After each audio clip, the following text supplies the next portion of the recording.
Welcome into the latest edition of Extra Time. Just Craig and Shaka answering your questions tonight. We're starting very Imagine strong. when they asked people to come on this show, it was like, oh, he'll just shout at me.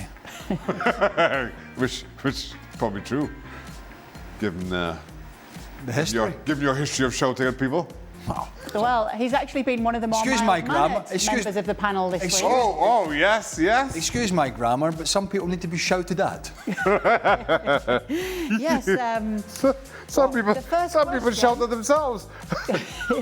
and some people shout at the TV, Stevie Nicol, when Liverpool are playing. We saw one of the top 10 meltdowns this week. Oh, perfect. Oh, Segue. sorry. First question. What? Start, bench or sell funny moments on ESPN FC. Seb's meltdown, Stevie's haircut, or Jan versus the fish. And of course, we've got all three of them, just to remind you, so you can make the decision very well. Well, Here's Seb's meltdown. Look at how aggressive he's already.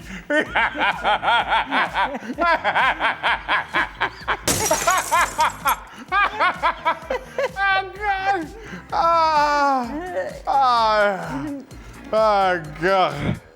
Oh goodness Okay, me! Seb's meltdown. Stevie's haircut. Jesus.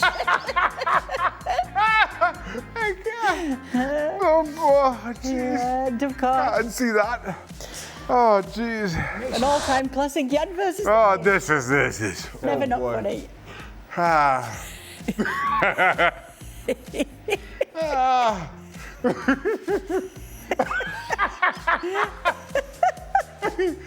If it was anything but a fish. Look at this dude. The fish is thinking, I've got him here. I've got him on the sights. He looks as if he's running. He looks as if he's running in quicksand. Goodness me. Oh God. Do you remember you and I did a dummy run? Oh yeah. Right. Oh, Right. oh. So start, bench or drop. Yeah. So I'm dropping Stevie's haircut Yeah. because it was fun. It was funny, but it Yeah. was quite predictable that he goes in and he can't remember what number it was. Yeah. And he said, "Oh, I normally get number 2." Sebi's meltdown. I'm going to bench because it was funny. It was brilliant. It was brilliant. And I'm starting Jan because that was. We I don't know. We got a week's worth out of that, didn't we? Oh, we got Those seasons were 2 seasons worth. Still going. That's a good point. Maybe it's a little bit of recency bias, but Seb's meltdown still has me in stitches. It made him cry the second day running It was with laughter. Yeah, so because funny. Ali and I were watching it all unfold in front of us, and instead of helping him, we When just stop picking him up. Look. Look how aggressive he is here.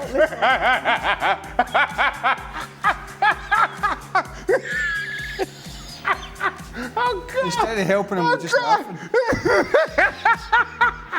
No, I'm starting semi. Oh God. No. Classics. Oh Jesus. When he said, "Here's the Pepe goal now," finally, and it was, he went, "Yeah, here it is," and McTominay, he lost it. No, I'm starting semi Yeah. now. Great question. Oh boy. What are Liverpool players thinking, knowing they struggle against low block, long ball teams, and that's exactly Brentford? Also knowing Slot will not change tactics, only expecting Brentford to change for them. Well, Chelsea wasn't a low block, long ball team, and they struggled in that game at Stamford Bridge. Chelsea were about pressing, about passing, about pace, and Liverpool really struggled to handle that. But I get what the question is, that a lot of teams that Liverpool will face, and Arsenal and probably City and one or two others, are going to sit very deep against them. That is when you have to be, as a midfielder and as a centre-back and a full-back, very aware. You can't switch off, which I think Liverpool have. You can't switch off and be like daydreaming, because as soon as you cough the ball up, Brentford will hit it in behind. And if you're daydreaming and you're not in position and you're not organising, which Van Dijk has to do better. You know, Van Dijk spent the game against Man United chucking Milos Kerkez under as many buses as he could. And I know he's not playing well, and I know it's been a struggle for him. But you don't really need your captain and your supposed leader kind of giving you that to the crowd every time you're in the wrong position or you don't make a good pass. So he's got to be a better organiser. But yeah, those teams that sit in, unlocking the defence. Florian Wirtz, Mo Salah, Cody Gakpo, whoever it is. So we'll see what the team selection is, whether he plays Florian Wirtz in this one. Again, if they're going to sit as deep as we think they are, Brentford, you need somebody that can play a pass. But it's not as though these teams have all of a sudden started sitting deep. Liverpool won the league last season at an absolute canter against a lot of teams who were sitting deep. Arne Slot has got some work to do to fix this version of Liverpool. We gave him an awful lot of credit last season for the job that he did, and rightly so, and what he got at Gravenberch and everything that went along with last season. And rightly so, I think, much the same vein, you have to ask questions of him this season as to what he's doing to get Liverpool out of this relative slump of theirs. I mean, there's a lot of pressure on them this weekend because of the form. Although they won against Eintracht Frankfurt quite comfortably, but as you mentioned when we were watching the game, they just cough up so many goals. Brentford sold the two best, well, arguably the two best players, sold Visa and sold Mbemo. They also, another Trojan for them was Norgard in the middle of the field. He went to Arsenal as a squad player. Keith Andrews has taken the job, and it's a big job for him, and he's lost a lot of these players. Yeah, they brought some in, but not the same quality. And they've turned Man United over this year, which I suppose is no great feat, but it's a big club, it's a big name. There's a lot of pressure, bearing in mind how weakened Brentford have been in the summer transfer window and how inexperienced their new manager is, even though he's been coaching for a while. There's a lot of pressure on Liverpool to get out of this slump, certainly the domestic slump. I think they will, but I'm not super confident about them these days with what I've seen in the last few games. Which promoted side has impressed you more so far, Leeds or Sunderland? Sunderland. Yeah, probably Sunderland. Well, they made the power rankings. No, that's hurtful for me and you to say, Kay. Well, they lost after they made the power rankings, but anyway. Oh, sorry. Yeah, that was. I'll do that. Leeds have had a great result today. I think Daniel Farke's a good manager, to be honest with you. They can hit the streets again. Sunderland have been, for me, the surprise package of the... Agreed. I concur. Okay.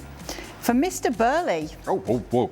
in two of the last three Clásicos, Real Madrid took the lead in the first 15 minutes. Despite this, they ended up losing both games. What's the key to maintaining the result if the same scenario occurs on Sunday? Well, if you remember, they also took the lead in the Madrid derby at the Metropolitano just a few weeks ago, and they lost 5 goals. I think it's simple. And Barcelona have the same issue, is he has to get the midfield balance right, and they just have to defend better. They did not. They were defensively against Atletico Madrid, Huijsen in particular and Carreras, two of the new boys, and that's kind of understandable. Probably the biggest game those boys have had for their club. They really struggled, and the back four struggled, and so I think when they've taken the lead in the game, not leaving themselves as open as they have would be a good idea. I mean, the final Clasico last year, they took the lead with 2 Mbappe goals. I don't think they left themselves open. I just think Barcelona turned up the wick, and it was something to watch, something to behold. Whether Barcelona can do that again, I don't know. But it's interesting they've taken the lead in a lot of these games, including that derby a few weeks ago, and they've lost them all. Yeah. Well, we'll definitely see what happens on Sunday. Shaq, what would you rate Arsenal centre-back pairing out of all Europe's top teams? Right now? Right now, they're the best pairing in football today. I don't think there's any doubt to that. Saliba and Gabriel have been simply outstanding, and both ends of the park as well. At times, Arsenal have been fairly reliant on them, but I don't think there's a better centre-back pairing in world or European football right now. You could argue that it's the best back four in European football right now, and that doesn't just mean it's Timber and it's Calafiori, because Lewis Skelly come in and does a great job as a youngster.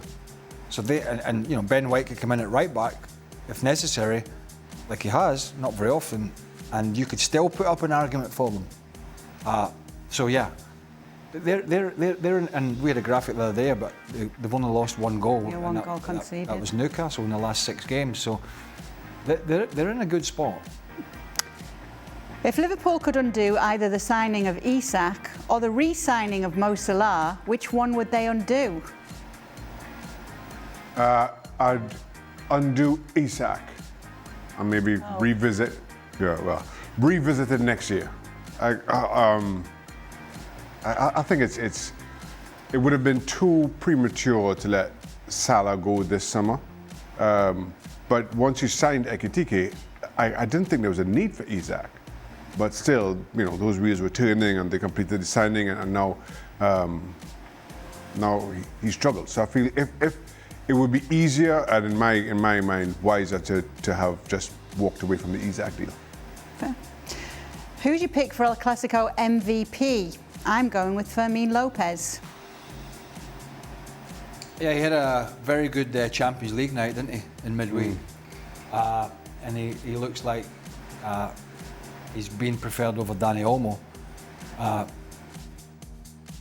That's a big call because it's a big game. I'm going to go for the obvious. I'm going to go for Mbappe. He scored. We were talking about it in the show. He didn't score in his first Clasico and scored in every other one, including 2 in the final one. And he's playing better than he was last year. 4-3 in the last one that you were at. Did he have a hat-trick in that one? Did he? I think so. Wasn't it 4-3 and the 3 goals were his?